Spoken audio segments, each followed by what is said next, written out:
إن الحمد لله نحمده ونستعينه ونستغفره ونعوذ بالله من شرور أنفسنا ومن سيئات أعمالنا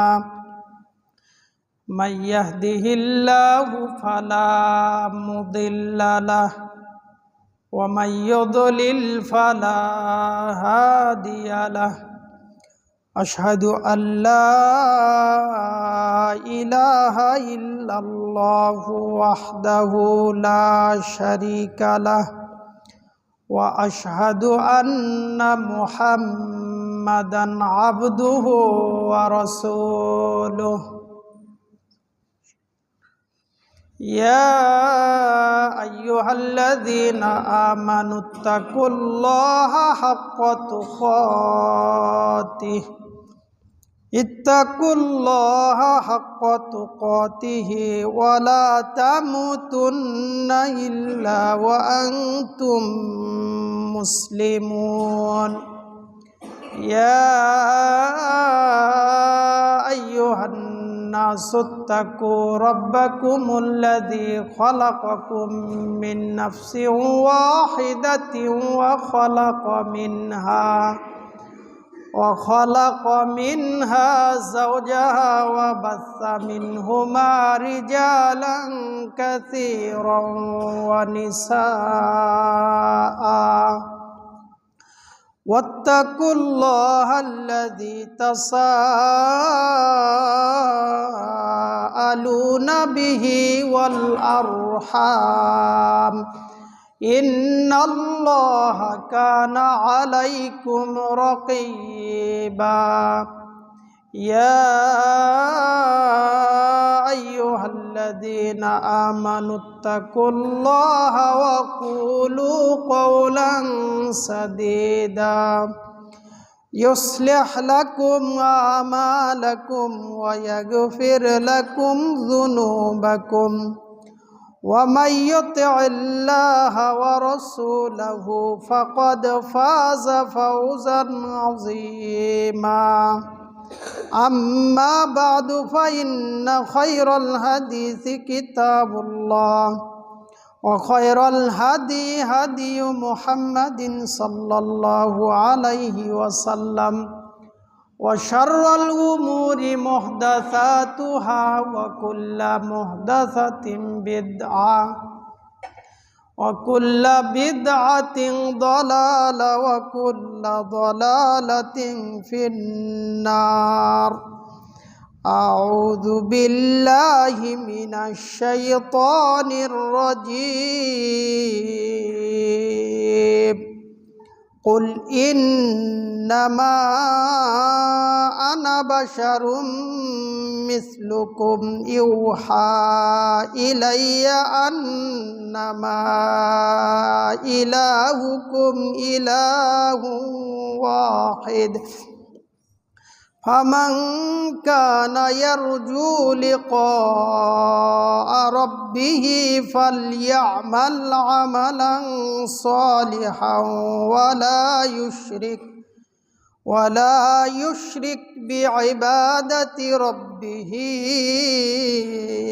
أحدا عن عبد الله بن عباس رضي الله عنهما سمع عمر بن الخطاب رضي الله عنه يقول على المنبر سمعت النبي صلى الله عليه وسلم يقول لا تطروني كما أطرت النصارى ابن مريم فإنما أنا عبده فقولوا عبد الله ورسوله وقال تعالى إن الله وملائكته يصلون على النبي يا أيها الذين آمنوا صلوا عليه وسلموا تسليما اللهم صل على محمد وعلى آل محمد كما صليت على إبراهيم وعلى آل إبراهيم إنك حميد مجيد اللهم بارك على محمد وعلى آل محمد كما باركت على إبراهيم وعلى آل إبراهيم إنك حميد مجيد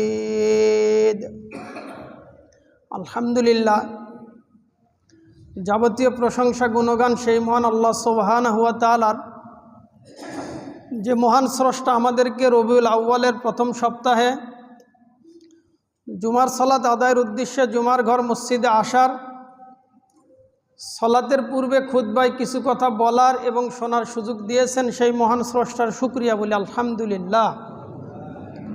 সালাত এবং সালাম প্রিয় নবী মুহাম্মদ সাল্লাল্লাহু আলাইহি ওয়াসাল্লামের প্রতি, যার অনুসরণে জান্নাত, যার বিরুদ্ধাচরণ করে চলা জাহান্নামের পথ, যিনি আল্লাহর পক্ষ থেকে সর্বশেষ এবং শ্রেষ্ঠ রাসূল, তার প্রতি সংক্ষিপ্ত সালাত এবং সালাম সাল্লাল্লাহু আলাইহি ওয়াসাল্লাম। মসজিদে উপস্থিত দ্বীনি মুসলিম ভাই ও বোন, আজ রবিউল আউয়ালের 7 তারিখ। সেই হিসাবে আগামী বুধবার 12ই রবিউল আউয়াল, আর রবিউল আউয়াল মাস আসলেই একটি অনুষ্ঠান, একটি দিন উদযাপন করা হয়। তাই ওই দিনের সতর্কতা নিয়ে কিছু কথা, যদিও বা এই আলোচনাগুলো প্রত্যেক বছরই হয়ে থাকে, তাই গত বছরে ওই আলোচনা হয়েছে। আর এটা আল্লাহ সুবহানাহু ওয়া তাআলার বিধান যে মুমিনদেরকে স্মরণ করিয়ে দিতে হয়। আল্লাহ বলেন, ওয়াযাক্কির ফাইন্না যিকরা তানফাউল মুমিনিন। আল্লাহ নবী মুহাম্মদ সাল্লাল্লাহু আলাইহি সাল্লামকে আদেশ করে বলেন, হে নবী, আপনি স্মরণ করিয়ে দিন। আর স্মরণ করিয়ে দিলে ইমানদারদের উপকার হয়। তাহলে পুরাতন কথায় আমাদেরকে বারবার শুনতে হয়, জানতে হয়, কারণ বিভিন্ন কথার ফাঁকে আমাদের অনেক কথাই আমরা ভুলে যাই। তাই এই স্মরণের পদ্ধতি কিয়ামত পর্যন্ত এভাবেই চলবে। তার কারণ কোরআন হাদিস এখন আর নাজিল হবে না, যা হওয়ার তা হয়েছে। গত বছর যদিও আলোচনা হয়েছে, তাই এবছরে আবার সংক্ষিপ্ত আকারে আলোচনা। এরপরে সাথে আরেকটি বিষয়, যে সাহাবীরা রাসূল সাল্লাল্লাহু আলাইহি সাল্লামের অনুসরণ কিভাবে করতেন। আমরা গত বছর আলোচনা করতে করতে রাসূল সাল্লাল্লাহু আলাইহি সাল্লামের অনুসরণের কারণের কয়েকটি পয়েন্ট নিয়ে আলোচনা করেছিলাম। আজ তারই সাথে সম্পর্কিত যে সাহাবীরা কিভাবে অনুসরণ করতেন। তাহলে প্রথম খুতবার আলোচ্য বিষয় রবিউল আউয়ালের এই দিন, যেটা 12ই রবিউল আউয়াল হিসাবে অনেকেই উদযাপন করে থাকেন। তো এই দিনের অবস্থান আসলে কেমন? নবী সাল্লাল্লাহু আলাইহি সাল্লাম কোন দিন জন্মগ্রহণ করেছেন এর কোনো নির্দিষ্ট তারিখ ইতিহাসবিদগণ নির্দিষ্টভাবে বলেননি। তারা রাসূল সাল্লাল্লাহু আলাইহি সাল্লামের জন্মদিন বলতে গিয়ে অনেকগুলি মত দিয়েছেন। এর মধ্যে প্রসিদ্ধ তারা 4টি মাসের কথা বলেন, যে রাসূল সাল্লাল্লাহু আলাইহি সাল্লামের 4 মাসের কোনো এক মাসে জন্মগ্রহণ করেছেন। এটা হলো মাসের দিক থেকে 4টি মাস। আর রবিউল আউয়াল মাসের কথাও যারা বলেছেন, তারা আবার রবিউল আউয়াল মাস সম্পর্কে 7টি মতামত দিয়েছেন। তাহলে 4টি মাস কি? কেউ বলেছেন মুহররম, কেউ বলেছেন সফর, কেউ বলেছেন রমাদান, কেউ বলেছেন রবিউল আউয়াল। তাহলে মাসের দিক থেকে 4টি মাসের কথা ইতিহাসবিদগণ বলেছেন, যে 4 মাসের কোনো এক মাসে তিনি জন্মগ্রহণ করেছেন। হতে পারে এটা মুহররম, অথবা সফর, অথবা রবিউল আউয়াল, অথবা রমাদান। তাহলে 4 মাস। 4 মাসের মধ্য থেকে একটি মাসের নাম পাওয়া গেল রবিউল আউয়াল, যেটাকে কেন্দ্র করে এই দিনকে উদযাপন করা হয়। কিন্তু রবিউল আউয়াল মাসকেও কেন্দ্র করে আবার 7টি মতামত। কেউ বলেছেন রবিউল আউয়ালের 2 তারিখ, কেউ বলেছেন 8, কেউ বলেছেন 9, কেউ বলেছেন 10, কেউ বলেছেন 12, কেউ বলেছেন 17, আবার কেউ বলেছেন 22 তারিখ। তাহলে রবিউল আউয়াল মাস যদিও তার জন্ম হয়ে থাকে, কিন্তু কোন দিন এইটা নির্দিষ্ট করে বলা হয়নি। আর দিন তারিখ নির্দিষ্ট করে বলারই বাকি ছিল। আপনি আমি যদি আমাদের জন্ম তারিখকে বের করতে চাই, আজ থেকে আমাদের যাদের জন্ম 20 বছর 30 বছর, যাদের বয়স 50-60, তো 50-60 বছর আগে দেখেন যে কয়জনের জন্ম তারিখ লেখা আছে। তাহলে কি জানা আছে? মা বাবা দাদা দাদির কাছে পাওয়া যাবে কি, যে আমাদের এই সন্তান অমুক মাসে জন্মগ্রহণ করেছে, অমুক বারে। তাহলে বাংলা মাসের নাম বলবে, ইংরেজি মাসের নাম বলবে, তারিখ না বলে দিন বলতে পারে, যে সোমবার কি মঙ্গলবার কি বুধবার, এভাবে বলতে পারে। এটা আমাদের সময়ে। তো দীর্ঘদিন পর যখন কোনো ব্যক্তি প্রসিদ্ধ মানুষ হয়ে যায়, তখন না তার সম্পর্কে মানুষ খোঁজ নেয়। তো নবী মুহাম্মদ সাল্লাল্লাহু আলাইহি সাল্লাম তিনি যে সর্বশেষ নবী, এই কথা কে জানতো? তার জন্মের পূর্বেই। তাকে নিয়ে এত ব্যস্ত কে বা কিভাবে হয়েছে। তো রাসূল সাল্লাল্লাহু আলাইহি সাল্লাম যখন নবুয়ত পেলেন, তাকে নিয়ে যদি এতই আনন্দ প্রকাশ করতেন, তার নবুয়ত অস্বীকার করতে তার চাচা, তার আত্মীয় স্বজন, তার সমাজের লোকজনই তাকে অস্বীকার করেছে, তাহলে তাকে নিয়ে, তার জন্ম তারিখ নিয়ে ওই জাতির কোনো মাথা ব্যথা ছিল না। তবে তিনি কোন দিন মৃত্যুবরণ করেছেন, এইটা বুখারীর হাদিস। স্পষ্ট বুখারীতে আবু বকর সিদ্দিক রাদিয়াল্লাহু আনহু তিনি মারা যাওয়ার পূর্বে, এই হাদিস দ্বিতীয় খুতবায় আবারও আসবে ইনশাআল্লাহ, তিনি মারা যাওয়ার পূর্বে সোমবারের দিন তিনি তার মেয়ে আয়েশা রাদিয়াল্লাহু আনহার কাছে আসলেন। এসে বললেন যে, আয়েশা বলো তো রাসূল সাল্লাল্লাহু আলাইহি সাল্লাম কোন দিন মারা গিয়েছেন? তা বলছেন যে সোমবারের দিন। তিনি তার মেয়েকে বললেন, আজকে কোন দিন? বলল, আজকেও তো সোমবার। তো তিনি ইচ্ছা পোষণ করলেন যে, আয়েশা আমি ইচ্ছা পোষণ করি যে আজ সন্ধ্যা হওয়া পর্যন্ত, সন্ধ্যা হতে না হতেই আমি মারা যাব। এটা আবু বকর সিদ্দিক রাদিয়াল্লাহু আনহুর এটা আশা, যে রাসূল সাল্লাল্লাহু আলাইহি সাল্লাম সোমবারে মারা গিয়েছেন, তো আমিও সোমবারে মারা যাব। রাসূল সাল্লাল্লাহু আলাইহি সাল্লামের প্রায় 2 বছর পর তিনি 2 বছর খেলাফতের দায়িত্ব পালন করেছেন। তো যখন তিনি বললেন যে আমি আজকে সন্ধ্যা হতে না হতেই মারা যাব, কিন্তু তিনি আসলে ওই দিন মারা যাননি। আয়েশা রাদিয়াল্লাহু আনহা বলেন যে আমার পিতা মারা গিয়েছেন বুধবার সন্ধ্যাবেলায়, আমার বাবা মারা গিয়েছেন। তাহলে বুখারীর হাদিস থেকে বোঝা যায় যে রাসূল সাল্লাল্লাহু আলাইহি সাল্লাম সোমবারের দিন মারা গিয়েছেন। এখন তাহলে তার জন্মদিন কোন দিন? এই দিন নিয়ে সাহাবীদের যে একটা চাওয়া, সাহাবীরা যেভাবে বের করে দিয়েছেন। সহিহ মুসলিমে বর্ণিত হাদিস, রাসূল সাল্লাল্লাহু আলাইহি সাল্লাম সোমবার এবং বৃহস্পতিবার সিয়াম পালন করতেন নিয়মিত তিনি সোমবার বৃহস্পতিবার সিয়াম পালন করতেন। আয়েশা রাদিয়াল্লাহু আনহা বলেন যে রাসূল সাল্লাল্লাহু আলাইহি সাল্লাম সোমবার এবং বৃহস্পতিবার সিয়াম কেমন ভাবে পালন করতেন? কানান নবী সাল্লাল্লাহু আলাইহি সাল্লাম ইয়াতাহাররা সাওমাল ইসনাইনি ওয়াল খামিস, তিনি সোমবার এবং বৃহস্পতিবার এই 2 দিনকে সপ্তাহের মধ্যে খুঁজে খুঁজে বের করতেন। ইয়াতাহাররা মানে অন্বেষণ করা, এই 2 দিনকে তদন্ত সাপেক্ষে বের করা, খুব আগ্রহের সাথে এই 2 দিন তিনি খুঁজে এই 2 দিন সিয়াম পালন করতেন।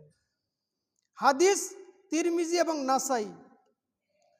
তো রাসূল সাল্লাল্লাহু আলাইহি সাল্লাম যখন সোমবার বৃহস্পতিবার সিয়াম পালন করতেন, তখন তাকে জিজ্ঞাসা করা হয়েছে যে আপনি সোমবার বৃহস্পতিবার সিয়াম পালন করেন কেন?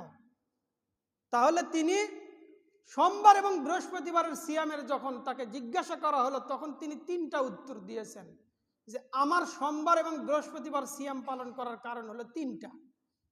1, সাহাবীরা যখন জিজ্ঞাসা করলেন যে আপনি সোমবার সিয়াম পালন করেন কেন, তিনি বললেন ফিহি বুলিত্তু ওয়া ফিহি উনজিলা আলাইয়া, আমি সোমবারের দিন জন্মগ্রহণ করেছি এবং এই দিনেই আমার প্রতি আল্লাহ সুবহানাহু ওয়া তাআলা ওহী নাজিল করেছেন। তাহলে আমি যে সোমবারে সিয়াম পালন করি, এর কারণ হলো আমার সোমবার এটা জন্মদিন, আমার জন্ম তারিখ হলো সোমবারের দিন, এই জন্য আমি সোমবারের সিয়াম পালন করি। আর একটা কি, যে এই দিনে আমার প্রতি ওহী নাজিল হয়। মুসনাদে আহমদের বর্ণনায় আব্দুল্লাহ ইবনে আব্বাস রাদিয়াল্লাহু আনহু বলেন যে রাসূল সাল্লাল্লাহু আলাইহি সাল্লাম যেই দিন মক্কা থেকে বের হয়ে মদিনার উদ্দেশ্যে হিজরত করেছিলেন, ওই দিনে ছিল সোমবার দিন তিনি বের হয়েছেন। মক্কা থেকে বের হওয়ার পর তিনি পাহাড়ের গুহায় আশ্রয় নিলেন। এরপরে তিনি পথ অতিক্রম করলেন। কয়েকদিন যাবত অতিক্রম করার পর পরের সোমবার, এটা হতে পারে যে পরের সোমবারে তিনি মদিনায় প্রবেশ করলেন। সেটা কোথায়? মসজিদে কুবায়। তিনি মসজিদে কুবায় অবস্থান করে ওখানে মসজিদে কুবা নির্মাণ করেন। তাহলে ওই দিনটিও ছিল সোমবার। এটা হতে পারে এক সপ্তাহের ব্যবধান অথবা এর চাইতেও বেশি ব্যবধান। তাহলে তার জন্ম সোমবার, তার প্রতি ওহী নাজিল হয়েছে সোমবার, তিনি মক্কা থেকে হিজরত করে মদিনার উদ্দেশ্যে বের হয়েছেন সোমবার, আবার তিনি মদিনায় উপস্থিত হয়েছেন ওইটাও ছিল সোমবার, এমনকি তিনি যেই দিন মারা গিয়েছেন ওই দিনও হলো সোমবার। তাহলে তাকে যখন বলা হলো যে আপনি সোমবারের সিয়াম পালন করেন কেন, তিনি বললেন ফিহি উলিদতু, আমি এই দিন জন্মগ্রহণ করেছি। তাহলে এই তো তার জন্মদিন পাওয়া গেল, এবং সাথে সাথে পাওয়া গেল তিনি জন্মদিনকে কিভাবে উদযাপন করেছেন এটাও পাওয়া গেল। এখন যারা 12ই রবিউল আউয়াল জন্মদিন হিসেবে পালন করেন, আবার ওই দিনই জন্ম তারিখ, ওই দিনই মৃত্যু তারিখ, একই দিনে আনন্দ, একই দিনে দুঃখ, একই দিনে কষ্ট। যেই দিন রাসূল সাল্লাল্লাহু আলাইহি সাল্লাম মারা গিয়েছিলেন সেই দিন সাহাবীদের মধ্যে কতটা কষ্ট, কিভাবে দিন অতিবাহিত হচ্ছিল। বুখারী মুসলিমের বর্ণনাতে পাওয়া যায় যে উমর বিন খাত্তাব রাদিয়াল্লাহু আনহু একটা খোলা তরবারি তিনি হাতে নিলেন, কোষ মুক্ত করে হাতে নিয়ে তিনি অবস্থান করলেন। আর তিনি ঘোষণা দিলেন যে কেউ যদি বলে নবী মুহাম্মদ সাল্লাল্লাহু আলাইহি সাল্লাম মারা গিয়েছেন, তাহলে আমি তাকে এই তরবারি দিয়ে হত্যা করে দেব। তার কারণ তিনি মানতে চাচ্ছেন না যে রাসূল সাল্লাল্লাহু আলাইহি সাল্লাম মারা গিয়েছেন, তিনি এটা মানতেই চাচ্ছেন না। যখন তিনি এই অবস্থাতে চলে গেলেন, আবু বকর সিদ্দিক রাদিয়াল্লাহু আনহু তিনি কি করলেন? মানুষের ভিড়ে একটা উঁচু জায়গাতে দাঁড়ালেন। দাঁড়ানোর পরে তিনি কোরআন থেকে একটা আয়াত তেলাওয়াত করলেন। সূরা আল ইমরান থেকে তিনি আয়াত পড়লেন, ওমা মুহাম্মাদুন ইল্লা রাসূল কদ খলাত মিন ক্বাবলিহির রাসূল আফাইম মাতা আও কুতিলান কলাবতুম আলা আকাবিকুম। তিনি শুধু একটা কোরআনের আয়াত তেলাওয়াত করলেন। ওমর বিন খাত্তাব রাদিয়াল্লাহু আনহু বললেন যে ওই আয়াত শোনার পরে আমার কাছে মনে হলো যে এই আয়াত মনে হচ্ছে যেন আজকেই নাজিল হচ্ছে, অথচ ইতিপূর্বে আমি বহুবার এই আয়াত শুনেছি, বহুবার তিলাওয়াত করেছি, কিন্তু আজকে যেন শুনে মনে হচ্ছে এই আয়াতটা এখনই নাজিল হচ্ছে। কেন? আয়াতে কি বলা হলো? ওমা মুহাম্মাদুন ইল্লা রাসূল, মুহাম্মদ সাল্লাল্লাহু আলাইহি সাল্লাম তো আল্লাহর রাসূল ছাড়া আর কিছুই নন। মুহাম্মদ শুধুমাত্র আল্লাহর রাসূল। আফাইম মাতা, যদি তিনি মারা যাও, আও কুতিলা, অথবা তাকে হত্যা করে দেওয়া হয়, ইনকালাবতুম আলা আকাবিকুম, তাহলে কি তোমরা দিন ধর্ম ছেড়ে আবার আগের অবস্থানে ফিরে যাবে? যদি মুহাম্মদ সাল্লাল্লাহু আলাইহি সাল্লাম মারা যায় অথবা তাকে হত্যা করে দেওয়া হয়, তাহলে তোমরা কি দিন ধর্ম ছেড়ে দিয়ে আগের অবস্থানে চলে যাবে? উমর বিন খাত্তাব রাদিয়াল্লাহু আনহু এই আয়াত শুনে বললেন যে এটা তো আল্লাহর ঘোষণা যে মুহাম্মদ সাল্লাল্লাহু আলাইহি সাল্লাম মারা যাবেন, সুতরাং নবী মুহাম্মদ সাল্লাল্লাহু আলাইহি সাল্লাম মারা গিয়েছেন। এমনকি আবু বকর সিদ্দিক রাদিয়াল্লাহু আনহু আর বললেন, যারা মনে করে মুহাম্মদ সাল্লাল্লাহু আলাইহি সাল্লাম মারা যায়নি, যারা মনে করে এতদিন যারা একথা ভাবতো যে আমি মুহাম্মাদের ইবাদত করতাম, তাহলে তারা জেনে নাও যে মুহাম্মদ অবশ্যই অবশ্যই মারা গিয়েছেন সাল্লাল্লাহু আলাইহি সাল্লাম।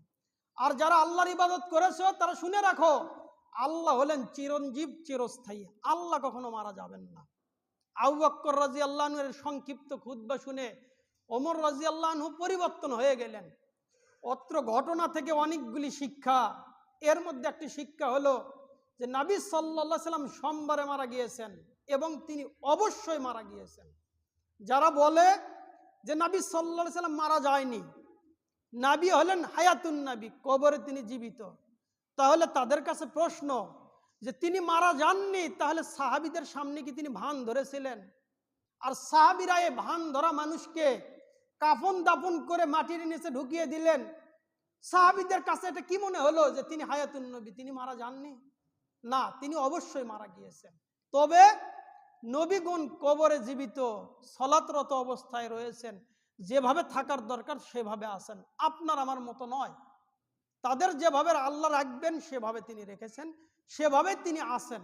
সুতরাং হায়াতুন নবী বলতে আমাদের মতো জীবন তিনি কবরে পাননি, তার জীবন আর আমাদের জীবন এক নয়।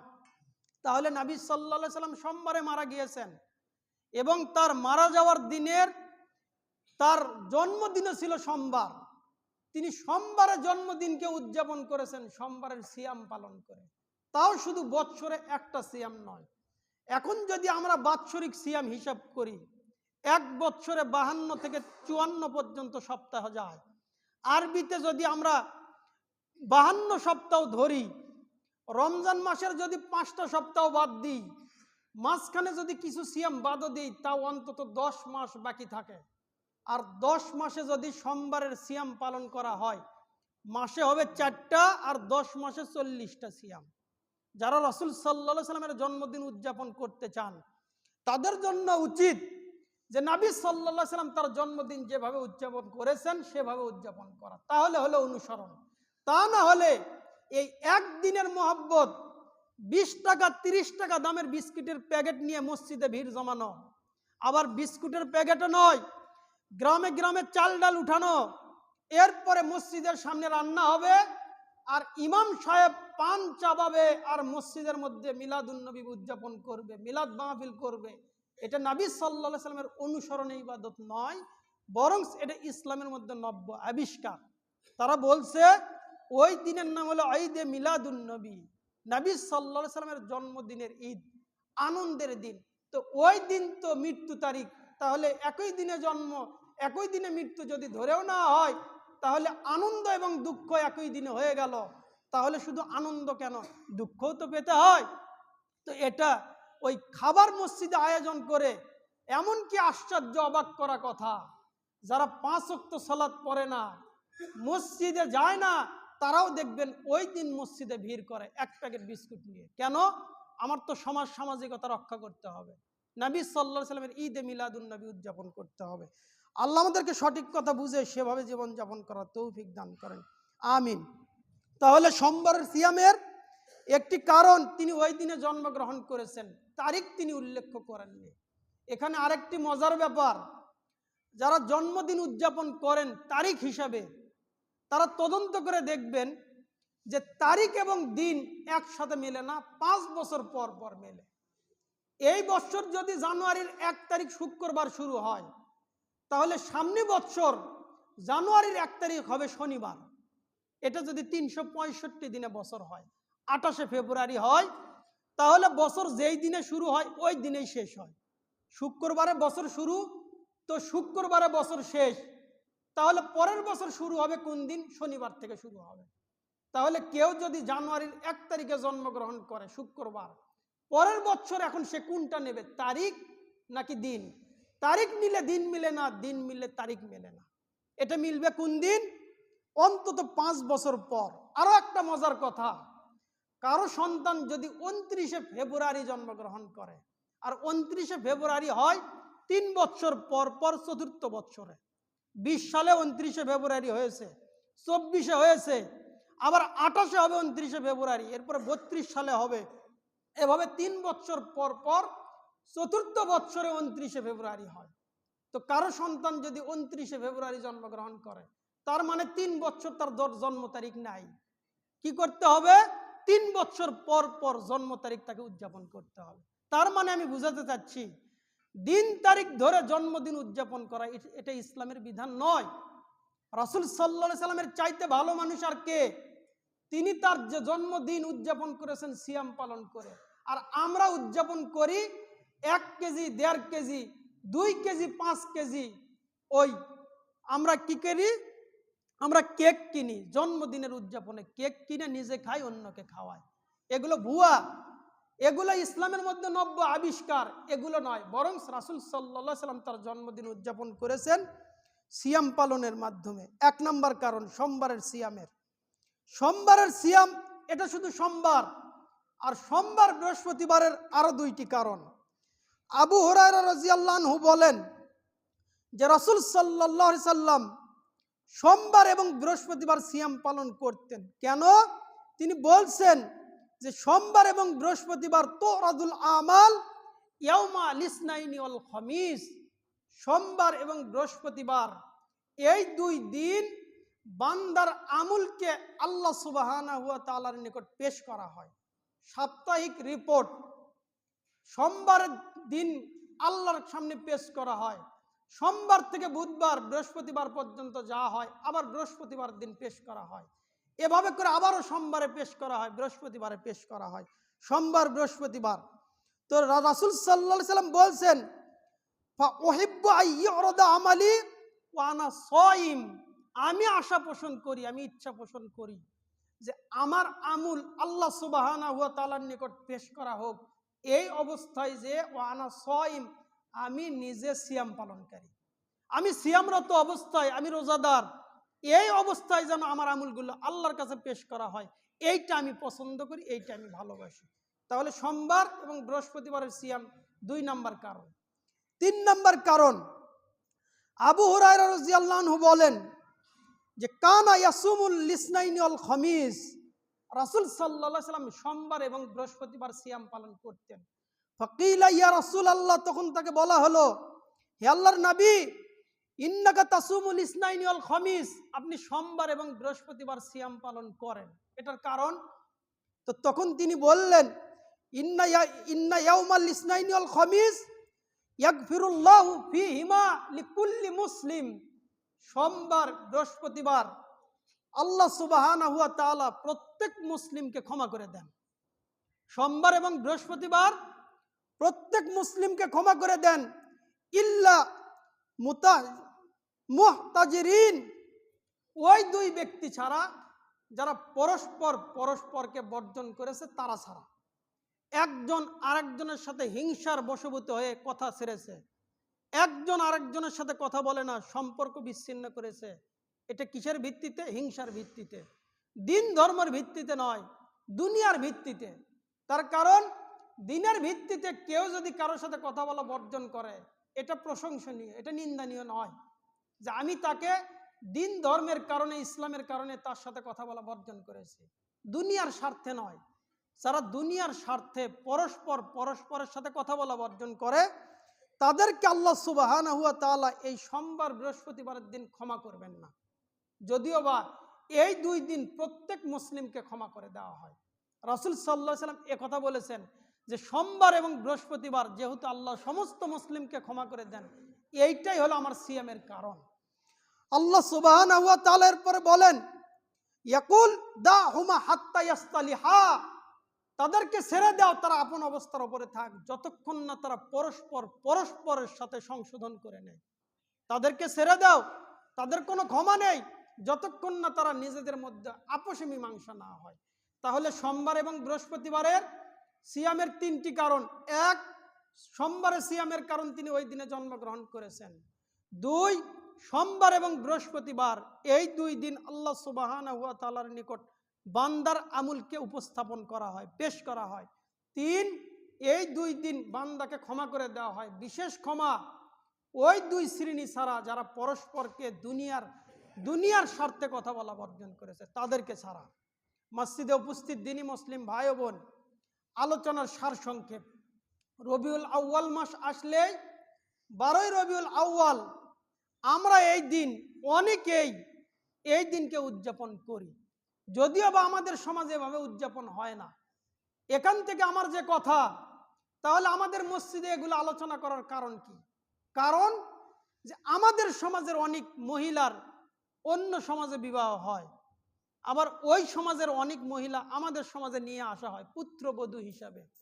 এমনও মহিলা পাওয়া যাবে পুত্রবধূ অবস্থায় এসেছে, এখন সে দাদি হয়েছে, এরপরে মসজিদে একদিনও আসেনি। কেন? আমার বাপ দাদা, আমার মা, আমার বোন তারা মসজিদে যায় না, আমাদের সমাজে এগুলো নাই, তাই এই সমাজে যদিও বিবাহ হয়েছে তাই আমি মসজিদে যাব না। বহু মহিলা আছে এরকম, দাদি হয়েছে এরপরে মসজিদে আসে না। কেন? আমাদের সমাজে মসজিদে যাওয়া নাই, এটা তার বিশ্বাস, এটা তার আকীদা। ভদ্রভাবে বললে বলা যায়, তার মানে বোঝা যায় ওই মহিলারা এই সমাজে বিবাহ এই জন্যই হয়েছে, মা হওয়ার জন্য, শুধুমাত্র মা হবে, দাদি হবে, নানি হবে, এই জন্য।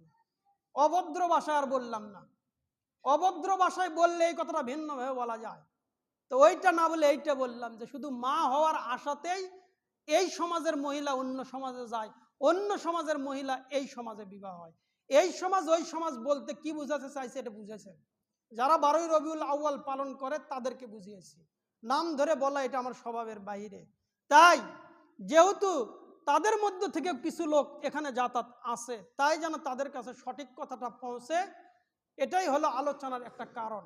আল্লাহ আমাদেরকে সঠিক কথাগুলো বুঝে আমাদের জীবনে সেগুলো বাস্তবায়ন করার তৌফিক দান করেন, আমিন।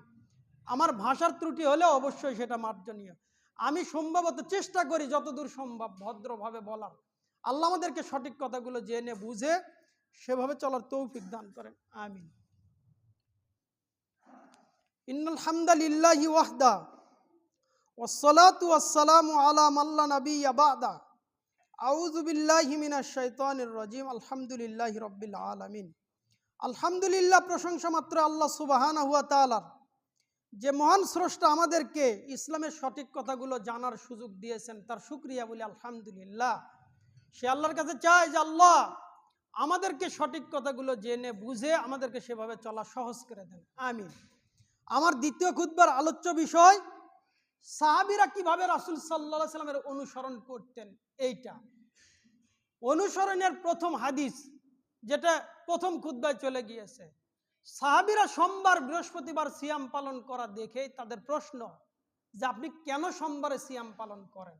তখন তিনি বললেন, ফি বুলিতু ওয়া ফি উনজিলা আলাইয়া, কারণ এই দিনে আমি জন্মগ্রহণ করেছি, এই দিনে আমার প্রতি ওহী নাজিল হয়েছে। তার মানে সাহাবীদের সামনে কিছু ঘটলেই সেটা তাদের প্রশ্ন, কেন এটা হচ্ছে, আমাদের কি করণীয়। এইটা একটা হাদিস। প্রথম খুতবা থেকে আরেকটা হাদিস, যে আবু বকর সিদ্দিক রাদিয়াল্লাহু আনহু, তার ইচ্ছা ছিল যে নবী সাল্লাল্লাহু আলাইহি সাল্লাম সোমবারে মারা গিয়েছেন, তাই তিনি সোমবারে মারা যেতে চাচ্ছেন। তিনি জানতেন, তিনি কি জানতেন না তিনি সোমবারে মারা গিয়েছেন?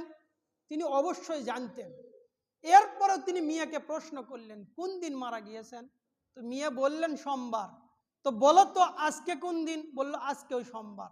তখন তিনি মিয়ার সামনে এই আশা পেশ করলেন, মিয়াকে বললেন, দেখো, আরজু ফিমা বাইনি ও বাইনাল লাইল, আমি আশা করি এখন থেকে শুরু করে সূর্য অস্ত পর্যন্ত, রাত্রির আগমন হওয়া পর্যন্ত, এই সময়ের মধ্যেই আমি মারা যাব। কেন? রাসূল সাল্লাল্লাহু আলাইহি সাল্লাম সোমবারে মারা গিয়েছেন, তাই এটা তার আশা, এটা তার ইচ্ছা। তাই তিনি সোমবার খুঁজে সোমবারে মেয়ের কাছে চলে গেলেন। কিন্তু তিনি ওই দিন মারা গেলেন না। মারা না গিয়ে আয়েশা রাদিয়াল্লাহু আনহা বলেন যে তিনি মারা গেলেন বুধবারের সন্ধ্যাবেলার সময়, তিনি বুধবারে মারা গেলেন। মারা যাওয়ার পূর্বক্ষণ মেয়ের সাথে কথোপকথনের এই হাদিস বুখারীতে ১৩,০৮৭ নম্বর হাদিস। তিনি মেয়েকে বললেন, হে আমার মেয়ে, রাসূল সাল্লাল্লাহু আলাইহি সাল্লামের তাকে কয় কাপড়ে দাফন করা হয়েছে? এই যে দেখেন, অনুসরণ খুঁজে তিনি বের করছেন। তিনি বললেন ৩ কাপড়ে তাকে দাফন করা হয়েছে। সেই কাপড় কেমন ছিল? আয়েশা রাদিয়াল্লাহু আনহা বললেন ৩টা কাপড় ছিল সাহুলি এলাকার কাপড়। ওই কাপড়ের মধ্যে জামাও ছিল না, পাগড়িও ছিল না। সাহুলি এলাকার 3টা কাপড় ছিল। আবু বকর সিদ্দিক রাদিয়াল্লাহু আনহু মিয়াকে লক্ষ্য করে বললেন, আয়েশা, আমার শরীরে যে কাপড়, এই কাপড়ে জাফরান এর কিছু দাগ, এইটা তুমি আমি মারা যাওয়ার পরে এই কাপড়টা পরিষ্কার করবে, এই কাপড়ের সাথে আরো 2টা কাপড় তুমি সংগ্রহ করবে। যেহেতু রাসূল সাল্লাল্লাহু আলাইহি সাল্লামকে 3 কাপড়ে দাফন করা হয়েছে, তাই আমার শরীরের জামা এইটা আরো 2টা তুমি সংগ্রহ করবে, এই 3 কাপড়ে আমাকে তুমি দাফন করবে। আয়েশা রাদিয়াল্লাহু আনহা বললেন, হে আমার পিতা আবু বকর, আপনার শরীরে যে কাপড়, ইন্না হাযা খলাক, এই কাপড় তো পুরাতন কাপড়, এই কাপড়েই দাফন করব। আবু বকর সিদ্দিক রাদিয়াল্লাহু আনহু বললেন, ইন্নাল হাইয়া, অবশ্যই জীবিত যারা, আহাক্কু বিল জাদি মিনাল মাইয়্যিত, আয়েশা শুনে রেখো, নতুন কাপড় যারা জীবিত তারাই বেশি হকদার। সুতরাং আমি মৃত। ইন্নামা হুয়া লিল মুহলা, আমার শরীরে যে কাফন করে, কাফনের কাপড় পরিয়ে কবরের মধ্যে ঢুকানো হবে, এইটা তো পচে গেলে শেষ হয়ে যাবে, তাই আমার জন্য নতুন কাপড়ের প্রয়োজন নেই। তুমি আমাকে এই পুরাতন কাপড়ে তুমি আমাকে দাফন করে দেবে। মসজিদে উপস্থিত দিনী মুসলিম ভাই ও বোন, আপনাদেরকে দেখাচ্ছিলাম সাহাবীরা কিভাবে অনুসরণ করতেন। তার 2টা হাদিস দেখালাম, এই দিনকে লক্ষ্য করে 2টা হাদিস। আরো কিছু হাদিস নোট করা, সংক্ষেপে বলে আলোচনা শেষ করবো ইনশাআল্লাহ। বুখারী মুসলিমের বর্ণিত হাদিস, ওমর বিন খাত্তাব রাদিয়াল্লাহু আনহু হজ করতে গিয়ে তিনি হাজরুল আসওয়াদের কাছে চলে গেলেন। হাজরে আসওয়াদের এই কালো পাথরের কাছে গিয়ে বললেন, হে কালো পাথর, অবশ্যই আমি জানি যে তুমি কালো পাথর, তোমার লাভ বা ক্ষতি করার কোনো ক্ষমতা নেই। আমি জানি তুমি একটা কালো পাথর মাত্র। আমি এইটা জানি যে তুমি পাথর, তুমি কারো লাভও করতে পারো না, তুমি কারো ক্ষতিও করতে পারো না। শোনো পাথর, আমি তোমাকে চুমা দিতাম না। আমি চুমা দেই তোমাকে কেন? আমি রাসূল সাল্লাল্লাহু আলাইহি সাল্লামকে দেখেছি যে নবী সাল্লাল্লাহু আলাইহি সাল্লাম রায়তুন নবী সাল্লাল্লাহু আলাইহি সাল্লাম কব্বালাহু।